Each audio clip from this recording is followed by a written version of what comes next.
야곱은 형 에서와 아버지 이삭을 속이고 이 장자의 축복권을 대신 받게 되면서 형으로부터 보복의 위험을 당하게 되면서 도망을 가게 되죠. 그래서 외삼촌 라반의 집에 도망을 가게 되는데, 사실 그가 처음에 하란으로 갔을 때에는 그렇게 오랫동안 있으리라고 생각을 못했습니다. 잠시 가서 머무르다가 형 에서의 화가 좀 누그러지면 다시 돌아가야지, 이런 마음으로 사실은 떠나온 겁니다. 그런데 그가 외삼촌 라반에게 붙잡혀서 20년 동안 헤어나오지를 못하고 있습니다. 하란에 있는 외삼촌 라반의 집에서 야곱은 많은 가족을 이루게 되었고 또 큰 부자가 됩니다. 4명의 아내를 통해서 그때까지 12명의 자녀를 낳았고 또 많은 재물을 얻게 됩니다. 물론 이 과정이 순탄하지는 못했습니다. 원래는 라헬을 사랑해서 이 라헬을 아내로 삼고 싶었는데, 이 첫날 밤 치르고 나서 보니까 레한 거예요. 그래서 어쩔 수 없이 졸지에 아내가 2명이 되면서 14년이라는 세월을 노동력을 착취당하면서 세월을 보내게 됩니다. 그리고 이 2 아내가 자신들의 이 몸종까지 대리모로 들여보내게 되면서 엄청난 출산 경쟁을 하게 되고, 이 생활 속에서 밖에서는 노동, 그리고 집안에 들어오면 출산, 물론 야곱이 출산한 건 아니지만 이렇게 여자들 틈바구니 속에서 애 낳고 지지고 볶고 하느라고 정신없이 살았던 겁니다. 그러나 그가 결혼 지참금으로 2 아내에 대한 몫인 1명당 7년씩 14년의 이 계약 기간이 만료될 때 그는 아버지 집으로 돌아가겠다라고 이야기를 하게 되죠. 이렇게 지난 시간에 살펴본 내용 아닙니까? 자, 그런데 이 라반이 야곱을 놔주질 않습니다. 그리고 너 어차피 지금 가봐야 개털인데 어떻게 네가 가서 살려고 그러냐. 네가 지금 품삯을 정하면 내가 지금부터는 내 품삯을 줄 테니까 나랑 같이 일하자. 이렇게 해서 거기에서 6년이라는 세월을 더 보내게 됩니다. 자, 이렇게 되는 과정 속에서 그는 이제 자기 재산이 생기기 시작했고, 하나님께서 그에게 복을 주셔서 큰 부자가 됩니다. 그래서 지난주에 살펴본 말씀 맨 마지막 창세기 30장 43절에 보면, 이에 그 사람이 매우 번창하여 양떼와 노비와 낙타와 나귀가 많았더라 그랬습니다. 이제 모든 것이 안정되고 먹고 살만해졌습니다. 그러나 이러한 생활이 야곱을 만족스럽게 하지는 못했습니다. 복을 받아 부자가 되기는 했지만 그것이 야곱을 행복하게 해주지는 못했던 것이죠. 오히려 시간이 가면 갈수록 더 깊은 갈등과 문제를 일으키는 요인이 됩니다. 여러분, 이걸 보면 떠날 때 떠나지 못하면 고통이 따라온다는 것을 보게 됩니다. 그가 처음에 14년이 지나고 떠나겠다 마음 먹었을 때 어떻게든 떠났으면 이런 어려움이 없었을 텐데, 그 현실과 타협을 하고 뭔가 물질에 대한 욕심을 부리게 되면서 그는 하나님의 사인을 제대로 받지 못하고 그곳에서 머물러 있으면서 고통을 당하게 된 것이죠. 하나님은 안정된 삶을 누리고 있던 야곱을 흔들어서 그것을 떠나지 않고는 배기지 못하도록 만드시는 것을 보게 됩니다.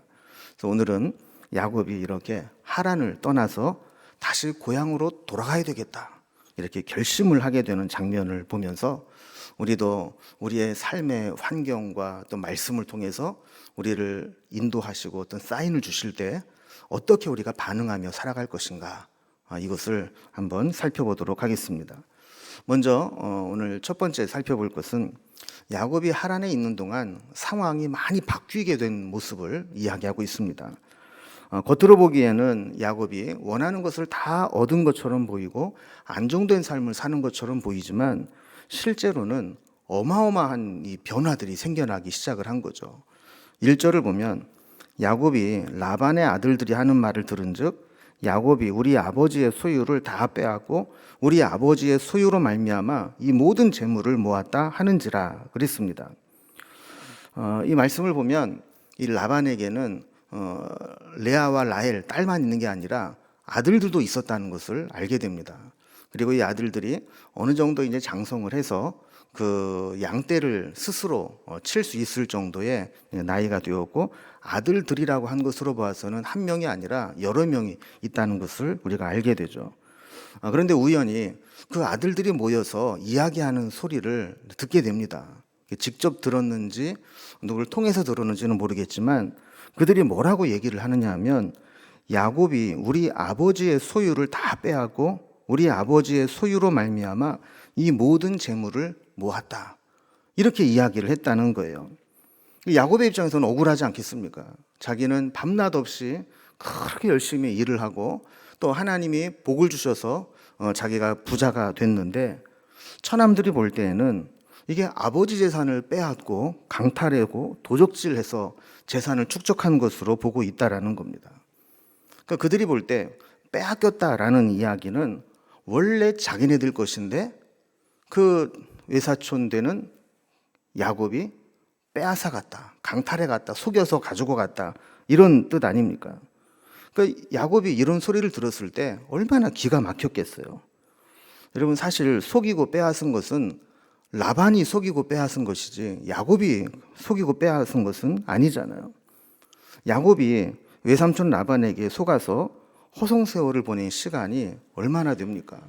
사기 결혼을 당하고 또 그 임금 계약을 잘못하고 이런 식이 되어서 20년을 지금 고통을 당하고 있는데, 오히려 이 라반의 아들들은 야곱에게 누명을 씌우고 마치 도둑놈 취급을 하고 있는 겁니다.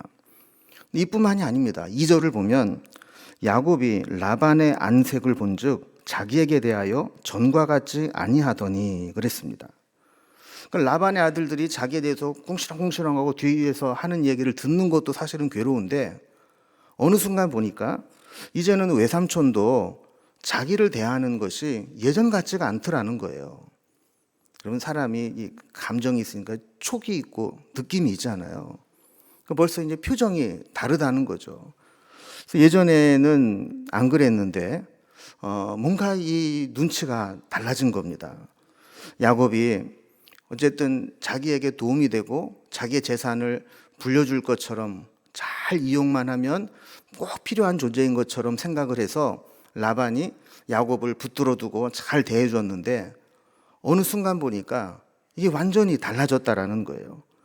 안색이 변했다는 것은 감정이, 안 좋은 감정이 실리기 시작했다라는 것이죠. 외삼촌이 하는 말에는 왠지 모를 가시가 달려있고, 뭔가 꼬투리가 잡히면 아주 생트집을 잡고 뭐 일하는 것마다 힘들게 하고, 왜 그런 거 있잖아요. 이렇게 미워하는 마음, 이런 것이 생기게 되면 이 모든 게 다 거슬리게 되는 겁니다. 그래서 야곱은 더 이상 있는 것이 의미가 없구나. 의미가 없는 정도가 아니라 이렇게 계속 있다가는 우리가 서로 정말 안 좋게 헤어질 수밖에 없겠구나, 이런 생각을 하게 된 겁니다. 자, 이러던 상황 가운데 야곱에게 결정적인 요인이 하나 생깁니다. 그게 뭐냐면 하나님의 말씀이 들리기 시작했다라는 겁니다. 지난 20년 동안 하나님의 말씀이 그렇게 들리지 않았는데 하나님의 말씀이 들리기 시작한 거예요. 여러분, 우리가 어떤 주변에 있는 상황이 좀 달라졌다고 해서 뭔가 새로운 결단을 하고 결정을 내리는 것은 쉽지 않습니다. 왜냐하면 이 사람의 관계나 우리 일의 상황들이 복잡하게 얽혀 있고 여러 가지 이해관계들이 많이 엮여 있기 때문에 뭐 한 가지 일이 틀어졌다고 해서 일을 막 그만둔다거나 단절한다거나 이러기가 힘들 때가 있어요. 그런데 이때 하나님의 말씀이 들렸다는 겁니다. 3절에 보면 여호와께서 야곱에게 이르시되 내 조상의 땅 내 족속에게로 돌아가라, 내가 너와 함께 있으리라 하신지라 그랬습니다. 자, 이 말씀을 우리가 지금까지 정리를 해보면 상황이 바뀌었죠. 그의 가족들이 대하는 분위기가 예전 같지 않았죠. 거기다 하나님의 말씀이 들리는데 이제는 돌아갈 때가 되었다고 말씀하죠. 그리고 더 중요한 말씀을 하시는데 내가 너와 함께 있으리라, 이렇게 이야기를 하면서 돌아가는 것으로 결단하는 것, 돌아가는 것 쉬운 일 아니지만 네가 결단하기만 하면 내가 너와 함께 하겠다라는 확신의 말씀을 주셨다라는 거예요. 이것은 하나님의 보증입니다. 책임져 주시겠다는 겁니다. 그래서 야곱이 중대 결단을 하게 되죠. 여러분, 이거를 보면 우리에게도 어떤 행동이나 어떤 결단을 내리게 될 때 가장 중요한 요인이 하나님의 말씀이 되어야 한다는 것을 보게 됩니다. 그래서 우리가 어떤 중요한 일을 결정할 때에는 말씀으로 확증받는 일들을 우리가 해야 됩니다. 지금까지 처남들이 오해하는 것, 외삼촌의 안색이 변한 것, 이런 상황만이라면 떠나야 할지 말아야 될지 결정하기가 어렵습니다. 그러나 결정적으로 하나님께서 돌아갈 때가 되었다, 내가 너와 함께 할 것이다, 이렇게 말씀을 하게 될 때 그는 결단을 내리게 된 겁니다. 자, 그래서 이제 세 번째 살펴볼 것은 야곱이 드디어 떠날 준비를 하게 됩니다. 야곱은 힘든 결정을 내렸습니다. 그러나 가만히 생각을 해보면 결심을 했다고 해서 실행에 옮기는 것이 만만치는 않았습니다. 왜냐하면 그가 처음에 하란에 올 때는 혼자 왔잖아요. 근데 지금 20년을 지나면서 자기 식구가 엄청나게 늘어났습니다. 그리고 아까 말씀을 나눈 것처럼 그의 재산이 엄청나게 많이 불었습니다. 그 재산이라고 하는 것이 요즘처럼 현금화할 수 있다면 그것도 괜찮겠지만 그 당시 재산이라는 건 다 생물 아니에요. 가축들. 이것들을 다 이끌고 이동을 하는 것이 쉽지는 않았던 거죠. 무엇보다도 아내들이 동의를 해줘야 갈 수가 있는 겁니다. 그래서 야곱이 제일 먼저 아내들을 불러서 이야기를 합니다. 4절을 보면 야곱이 사람을 보내어 라헬과 레아를 자기 양떼가 있는 들로 불러다가 그랬습니다. 이걸 보면 이 야곱이 참 신중한 사람이라는 것을 알게 됩니다. 지금 그가 탈출하려고 하는 이 사건은 아주 은밀하게 이루어져야 될 일이기 때문에 혹시 집에서 이야기를 하다가 누군가가 엿듣거나 눈치를 채게 되면 이게 일이 틀어질 수 있기 때문에 아무도 없는 들판으로 아내들을 부른 겁니다. 자, 그리고 이야기를 합니다. 5절에 보면 그들에게 이르되 내가 그대들의 아버지의 안색을 본즉 내게 대하여 전과 같지 아니하도다. 그리할지라도 내 아버지의 하나님은 나와 함께 계셨느니라 그랬습니다. 자, 이제 그가 지금까지 있었던 이야기를 하는 거죠. 상황이 지금 바뀌었고 하나님께서도 내게 말씀하셨고 이제 가야 될 조건들은 다 갖춰졌다라는 겁니다. 그러면서 이제 아내들을 이제 설득하는 겁니다. 여러분, 사실 그 야곱은 가고 싶은 마음이 있지만 이 아내들은 또 가고 싶은 마음이 그렇게 있겠습니까? 친정에 있고 싶겠지. 그러니까 이제 설득하는 작업이 이제 필요한 거죠. 그래서 자기는 성실하게 힘을 다하여 장인 라반을 섬겨왔다고 이야기를 합니다. 여기에 보면 특별히 그대들도 알거니와. 이게 무슨 얘기예요? 옆에서 아내들이 야곱이 얼마나 장인을 위해서 애쓰고 수고하고 손해보고 당하고 이러면서 살아왔는지를 다 지켜보고 있지 않았느냐, 이런 이야기입니다. 자, 그리고 7절에 보면 그대들의 아버지가 나를 속여 품삯을 10번이나 변경하였느니라 그랬습니다. 여러분, 여기 보면 야곱이 지금 라반을 뭐라고 불러요? 그대들의 아버지. 여러분, 이 원래 호칭으로 따지면 어떻게 불러야 됩니까? 원래는 외삼촌이었죠. 그리고 그 딸들과 결혼을 하면서 장인이죠. 그리고 어떻게 보면 그냥 아버님 혹은 아버지라고 불러도 되는 입장이잖아요. 그런데 지금 뭐라고 불러요? 그대들의 아버지. 여러분, 우리는 사실 이 호칭만 봐도 이 지금 감정이 어떤지, 지금 상황이 어떤지를 알 수 있죠. 그러면 5절, 6절, 7절, 9절 이렇게 4번에 걸쳐서 야곱은 라반을 부를 때 그대들의 아버지라고 한결같이 이야기하는 것을 보게 됩니다. 라반이 자기를 속여서 품삯을 10번이나 변경했다는 이야기를 합니다. 지난주에 우리가 살펴본 것처럼 야곱이 처음에 이 계약 기간이 만료되었을 때 떠나겠다라고 했을 때 야곱과 라반은 새로운 계약을 체결하죠. 그런데 그동안 보면 이 6년 동안 라반은 그 계약을 이행하지 않은 것을 보게 됩니다. 그리고 그 중에서도 10번이나 품삯을 변경했다 그럽니다. 그래서 10번이라는 얘기는 실제로 10번이라는 게 아니라 수도 없이 자기 마음대로 막 바꿨다는 거예요. 여러분, 우리도 가끔 그럴 때 있잖아요. 야, 내가 얘기 1000번은 더 했다, 1000번은. 이럴 때 있잖아요. 진짜 1000번도 더 한 겁니까? 그런 건 아니죠. 그 정도로 많이 했다는 얘기죠. 그러니까 라반이 10번이나 품삯을 변경했다라고 하는 것은 10번 바꿨다는 게 아니라 자기 마음대로 그냥 막 바꿨다는 거예요. 자, 그러면서 이 8절에 보면 그 예를 듭니다. 뭐라고 예를 드냐면 그가 이르기를 점이 있는 것이 내 삭시되리라 하면 온 양떼가 낳은 것이 점이 있는 것이요 또 얼룩무늬가 있는 것이 내 삭시라 하면 온 양떼가 낳은 것이 얼룩무늬가 있는 것이니, 이렇게 얘기를 했어요. 그리고 원래 30장에서 이 야곱과 라반이 계약한 내용이 뭡니까? 이 양떼들이 있는데 대개는 양떼들은 색깔이 하얗죠. 염소는 어때요? 까맣죠. 희거나 까맣거나 단색으로 되어 있잖아요. 근데 이 야곱이 제시한 품삯은 뭡니까? 양떼들 중에 아롱진 거, 점 있는 거, 검은 게 나오면 요거는 내 거고 나머지 허연 거, 일반적인 거는 다 외삼촌 겁니다. 그랬어요. 또 염소는 어떻게 얘기를 했습니까? 점이 있는 것, 아롱진 거, 요것만 내 거고 단색으로 돼 있는 거, 검은 거, 허연 거는 다 외삼촌 겁니다. 그랬어요. 여러분, 그럼 생각을 한번 해보세요. 여러분이 양 중에서 검은 양 보셨어요? 양 중에 알록달록한 거 보셨어요? 염소 중에 점 있는 거 보셨어요? 없잖아요.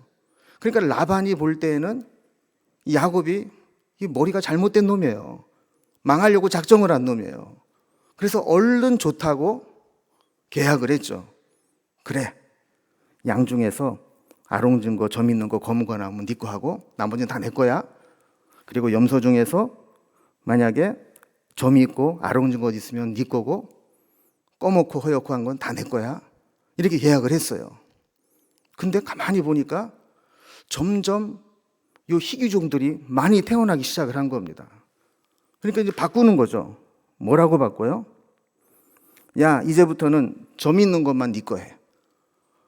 그렇게 바꿔버렸어요. 근데 그 얘기가 떨어지고 나면 새끼를 낳는 것마다 전부 점배기들만 나오는 거예요. 그러니까 또 라반이 또 화가 나니까 아니야 바꿔. 이번에는 얼룩무늬 나온 것만 네 거 해. 그리고 말이 떨어지고 나서 새끼들이 낳는 걸 보면 전부 얼룩얼룩한 것들만 나왔다는 거예요. 자, 이런 일들이 일어나게 되면서 이 야곱도 야, 이거 희한하다. 그리고 그 딸들도 그런 이야기를 보고 이 양떼들, 염소떼들을 보면서 야, 이거 정말 희한하다 이런 생각을 했다는 거죠. 자, 그러면서 이것을 9절에 보면 야곱이 어떻게 해석을 하느냐 하면 하나님이 이같이 그대들의 아버지의 가축을 빼앗아 내게 주셨느니라. 여러분, 아까 라반의 아들들이 어떻게 생각을 했다 그랬어요? 야곱이 아버지의 것들을 빼앗았다라고 생각을 했잖아요. 그런데 야곱은 반대로 얘기를 하는 거예요. 라반이 품삯을 계속 바꾸면서 내 몫으로 와야 될 것을 빼앗아 갔지만 빼앗긴 것을 하나님이 다시 나에게 빼앗아 주셨다라고 해석을 한 겁니다. 자, 그러니까 여기서 우리가 한 가지 하나님에 대해서 깨닫게 되는 것은 뭐냐면 하나님은 있어야 하지 않을 곳에 있는 것을 있어야 할 곳으로 옮기시는 분입니다. 우리가 아무리 내 것이 아닌 것을 내 것이라고 갖다 놔도 때가 되면 하나님께서는 원래 있어야 될 자리로 옮겨 놓으시는 분이라는 거예요. 야곱이 이것을 깨달아 알게 된 겁니다. 여러분, 하나님은 언젠가는 정리를 해주시는 분이에요. 그러니까 지금 당장 내 건데 저쪽에 가 있다고 우리가 너무 마음 아파하고 속상해할 필요 없어요. 하나님은 때가 되면 정리를 잘 하시는 분이기 때문에 때가 되면 원래 있어야 될 자리로 다 옮겨 놓으시는 분입니다. 그래서 이 야곱은 이런 이야기들을 쭉 하면서 외삼촌 라반이 했던 악행들과 그럼에도 불구하고 하나님이 자기에게 선대했던 것들을 계속해서 비교해서 이야기를 합니다. 외삼촌 라반은 이렇게 나를 속였지만 하나님은 나와 함께 하셨다. 외삼촌 라반은 내 있는 것을 빼앗았지만 하나님은 다시 그것을 빼앗아서 나에게 주셨다. 이러면서 계속 하나님이 어떤 분인가를 이야기하면서 이 아내들을 설득을 하는 거죠. 그리고 10절 이하에 보면 야곱이 하나님이 보여주신 꿈 이야기를 합니다. 그러면서 꿈에 탔다란 얘기는 교미를 했다라는 얘기인데 그때 이제 어떤 것들이 나오는가 하는 것을 꿈으로 보여주셨다는 거예요. 자, 그러니까 야곱이 이상하지 않겠습니까? 여러분 지난 시간에 우리가 멘델의 법칙, 멘델의 유전 법칙도 얘기했지만 야곱이 그걸 알았겠어요? 그런데 어쨌든 희한하게 뭔가 품삯을 바꾸고 너는 점 있는 거 가져라, 얼룩이만 가져라 이렇게 얘기를 해도 하나님께서 자기에게 주실 것은 꼭 챙겨주시단 말이죠. 어떻게 이런 일이 일어날 수 있는가? 어떻게 이런 희귀종들이 계속해서 나올 수 있는가? 이것이 꿈을 통해서 해석이 된 거예요. 하나님이 그걸 보여주셨고 하나님이 보여주신 대로 결과를 나타내 주셨다라는 것이죠. 자, 그러면 하나님께서 이 꿈을 통해 얘기하려고 하시는 것이 뭘까? 그냥 이렇게 양, 염소 많이 가져라 이걸까? 아니죠. 하나님이 진짜 말씀하시고자 하는 것은 13절입니다. 나는 베델의 하나님이라. 네가 거기서 기둥에 기름을 붓고 거기서 내게 서원하였으니 지금 일어나 이곳을 떠나서 내 출생지로 돌아가라 하셨느니라 그랬습니다. 자, 이렇게 내 인생을 인도하시고 책임져 주시고 갚아주시고 함께 하신 그 하나님이 지금 돌아가라 말씀하셨다는 거예요. 그러면서 하나님은 나는 베델의 하나님이다 라고 이야기를 했다고 하는데 여러분 베델의 하나님이라는 게 무슨 뜻이에요? 우리가 이제 전에 살펴본 창세기 28장에 보면 베델에서 하나님이 야곱을 찾아오신 사건이 나오게 되죠. 그러니까 이 에서를 피해서 도망을 가다가 더 이상 이제는 죽어도 못 가겠다 싶을 때 쓰러진 곳이 루스라는 지역이라고 했어요. 잠이 들었는데 하늘에서 이 계단과 같은 사다리가 쭉 내려옵니다. 처음에는 천사들이 그 사다리를 타고 왔다 갔다 하는데 그 꼭대기를 이렇게 보니까 하나님이 계시고 하나님이 음성이 들려주시는 거죠. 그러면서 나는 내 할아버지 아브라함의 하나님이고 내 아버지 이삭의 하나님이다. 그러면서 너를 반드시 돌아오게 하겠다. 그때까지 너와 함께 하겠다. 라는 약속을 해주세요. 자, 이렇게 야곱이 가장 힘든 시기에 가장 절망적이고 아무도 없는 그런 가장 외롭고 힘든 시기에 하나님을 만났던 곳이 베델이에요. 그래서 그 루스라는 곳을 이름을 베델이라고 바꾸면서 하나님의 집이라고 이름을 정하잖아요. 그리고 베델의 또 하나의 특징은 오늘 본문에 나오듯이 그가 하나님의 은혜를 경험하고 하나님을 만나고 서원했던 곳이에요. 그가 어떤 서원을 했습니까? 이곳이 하나님의 집이 될 것입니다. 그리고 여호와가 나의 하나님이 되실 것입니다. 그리고 하나님이 나에게 복을 주시면 내 모든 소유의 10분의 1을 하나님께 드리겠습니다. 서원을 했던 곳이잖아요. 그러니까 이렇게 하나님을 만나고 하나님께 서원했던 곳, 그곳에서 만난 하나님을 기억하라는 겁니다. 이 말씀은 야곱이 지금까지 하란에 와서 20년이라는 세월 동안 이렇게 결혼하고 애 낳고 양치고 하느라고 하나님이 자기에게 주셨던 비전과 사명을 잃어버리고 살고 있었던 야곱에게 네가 그렇게 현실에 파묻혀서 살 존재가 아니다. 이것을 지금 가르쳐 주시고 기억하라는 겁니다. 자, 이렇게 말씀을 하면서 지금 이제 야곱에게 서원을 갚으라. 하나님의 사명으로 돌아오고 또 하나님의 믿음으로 돌아오라라는 것이죠. 처남들이 자기에게 하는 모함 같은 이야기, 장인의 변해진 안색, 그리고 장인의 계략에도 점점 늘어나는 재산, 이 모든 것들이 하나님이 꿈을 통해 보여주신 계시, 말씀을 종합을 해보니까 이것이 하나님이 나를 떠나라고 하는 사인이구나, 이거를 깨닫게 된 겁니다. 여러분, 우리도 살아가다 보면 우리의 삶에 어떤 변화들이 생길 때가 있어요. 그럼 옛날엔 안 그랬는데 갑자기 막히고 안 되고 이런 때가 있어요. 그럴 때는 우리가 하나님 말씀으로 한번 확증을 받아올 필요가 있습니다. 하나님께서 나에게 뭔가 변화를 요구하시는 게 있는가? 뭔가 나에게 새로운 결단을 원하시는 것이 있는가? 이것을 우리가 생각해 볼 필요가 있다라는 겁니다. 오늘 본문에서 우리 한 가지만 좀 생각해 볼 것은, 이 라반이 딸에게도 인정받지 못하고 있었다는 것을 보게 됩니다. 야곱은 자신이 내린 결정을 아내들에게 이야기하고 동의를 구하려고 했습니다. 그래서 지금 이렇게 살펴본 대로 좀 열심히 설명을 하는 거예요. 상황이 이렇게 바뀌었고 하나님이 이렇게 말씀하셨고 내가 이렇게 살았음에도 불구하고 하나님이 이렇게 갚아주셨고, 열심히 설명을 했어요. 행여 피는 물보다 진하다고 이 아내들이 아버지 편을 들어버리면 이 자기는 지금 완전히 개밥의 도토리가 되는 겁니다. 그래서 아주 조심스럽게 지금 이야기를 했는데, 반응을 보니까 너무 뜻밖의 반응이 나오는 거예요. 14절에 보면 라헬과 레아가 그에게 대답하여 이르되 우리가 우리 아버지 집에서 무슨 분깃이나 유산이 있으리요. 여러분, 이 이야기들을 보면 이 딸들이 평소에 자기 아버지에 대해서 어떻게 생각하고 있었는가가 아주 잘 나타나 있습니다. 여기 보면 우리가 우리 아버지 집에서 무슨 분깃이나 유산이 있으리요. 이 말은 무슨 얘기냐면 우리가 앞으로 계속 아버지 집에 남아 있은들 아버지로부터 받을 게 하나도 없다라는 거예요. 그러면서 15절에 보면 그동안 아버지에 대해서 울분에 가깝게 쌓여 있었던 감정들이 폭발해 나옵니다. 15절에 보면 아버지가 우리를 팔고 우리의 돈을 다 먹어버렸으니 아버지가 우리를 외국인처럼 여기는 것이 아닌가. 그동안 이 두 딸이 아버지에게 엄청난 상처를 지금 받고 살아왔다라는 겁니다.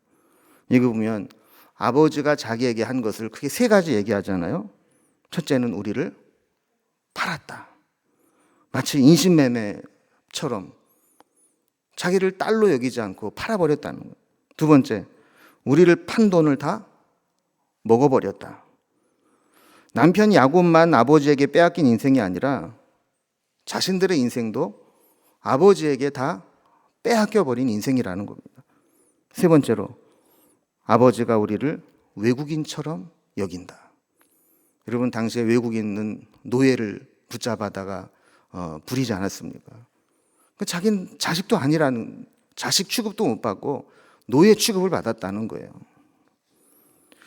큰딸 레아가 생각을 해보니까 그때는 다른 데 시집을 못 갈까 봐 사기 결혼을 통해서라도 시집을 보내준 줄 알았는데, 결국 지나고 나서 보니까 이게 아버지 욕심을 이루기 위해서구나.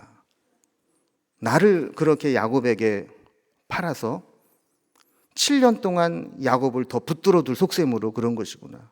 이걸 살아오면서 느끼게 된 거예요.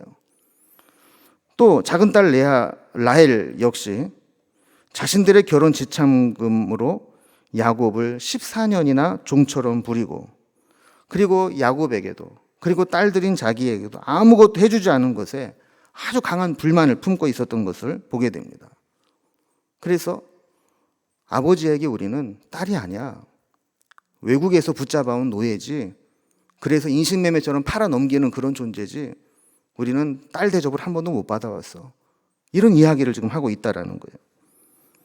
왜 그랬느냐면, 여러분, 당시에 결혼을 하기 위해서는 남자가 여자의 집에 결혼 지참금을 내야만 했습니다. 그러면 이 결혼 지참금을 내는 것은 신부 아버지가 그 딸을 팔면서 받는 돈이 아닙니다. 결혼시키기까지 내가 얘를 먹이고 입히고 투자한 돈이 있으니까 그 투자금을 회수하는 의미로 내놔라, 이런 게 아니라는 거예요.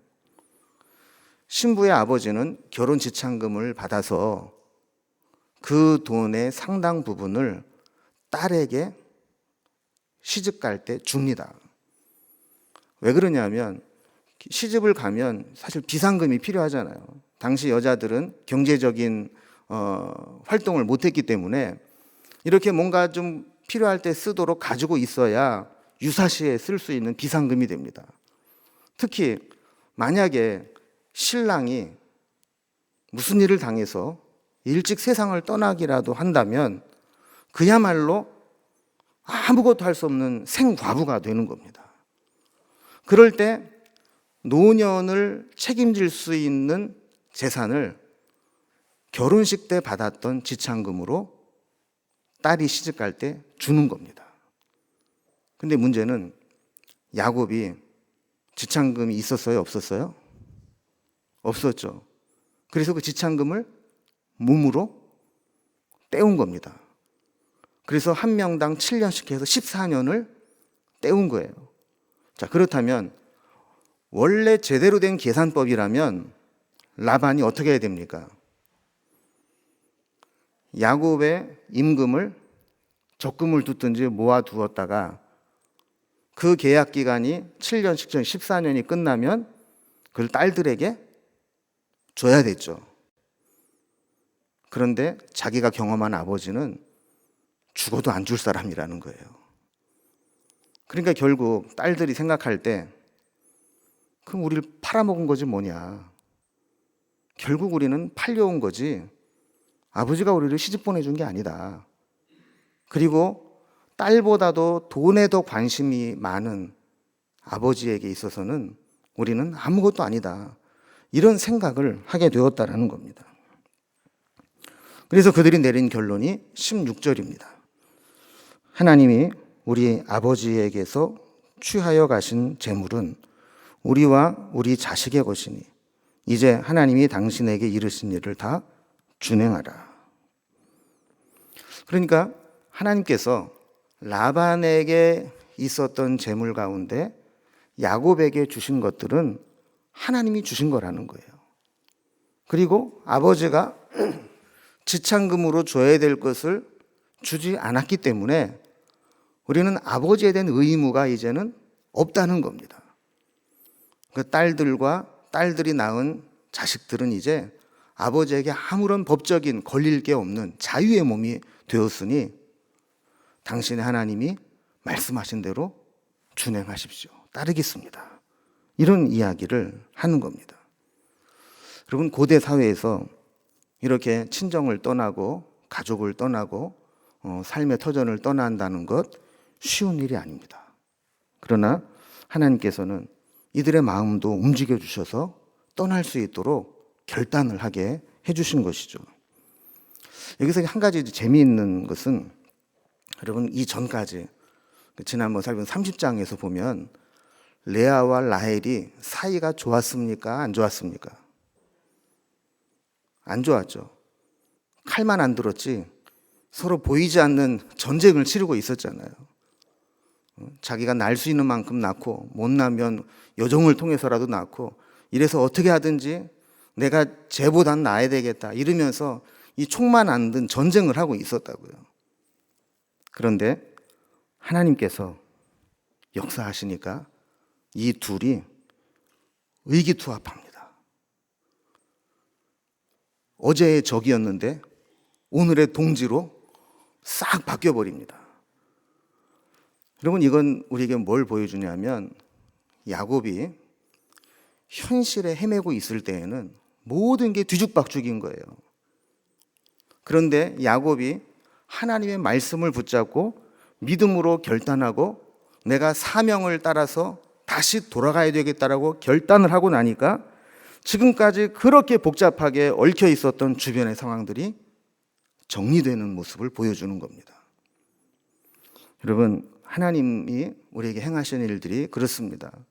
우리가 각자 막 현실에 막 빠져서 그냥 자기 욕심에 끌려서 살게 되면 막 복잡하게 막 일이 막 꼬이게 돼요. 그러나 우리가 우리의 사심을 버리고 욕심을 버리고 하나님을 바라보고 하나님 주신 말씀을 붙잡고 하나님이 내게 주신 사명을 향해 달려가기로 결단하면 그렇게 복잡하게 매여있던 문제들이 이렇게 풀어지게 된다라는 겁니다. 그래서 라헬과 레아가 이견이 없이 둘이 다 똑같은 마음으로 우리와 우리의 자식이 하면서 갑자기 우리가 되어서 한 마음으로 이 믿음의 결단을 따라가게 된다라는 겁니다. 여러분, 우리도 살아가면서 때로 중대한 결단을 내려야 될 때가 있고 뭔가 새로운 결심을 해야 될 때가 있습니다. 하나님께서 우리로 하여금 새롭게 결단하기 위해서 야곱을 보면 두 가지를 사용하시죠. 하나는 우리 상황을 흔드는 겁니다. 그리고 또 하나는 말씀하시는 겁니다. 우리도 하나님께서 우리의 삶의 자리를 흔들고 뭔가 평상시와 다른 뭔가 하나님의 일을 이루시는 것 같아 할 때는 말씀으로 검증을 받고 확증을 받아서 다시 우리가 믿음의 결단을 해야 되고 다시 베델의 하나님을 바라봐야 되고 다시 베델에서 만난 하나님 앞에 서야 될 때가 있다는 것을 보여주게 되는 겁니다. 여러분, 혹시 베델에서 있었던 사건을 잊고 사시는 분은 없습니까? 그냥 삶의 현장이 복잡하고 힘들다고 해서 거기에 빠져서 하나님과 만났던 그 사건, 하나님께 받았던 그 사명과 비전을 잊고 살고 계신 분은 없습니까? 오늘 바라기는 야곱에게 말씀하시고 야곱에게 새로운 결단을 원하시고 이끄셨던 그 주님의 그 음성을 듣고 우리의 모습을 돌아보면서 새롭게 하나님 앞에 결단하고 다시 베델을 기억하고 다시 믿음을 세우고 다시 사명 앞에 설 수 있는 저와 여러분이 될 수 있기를 주님의 이름으로 기원합니다. 기도하겠습니다.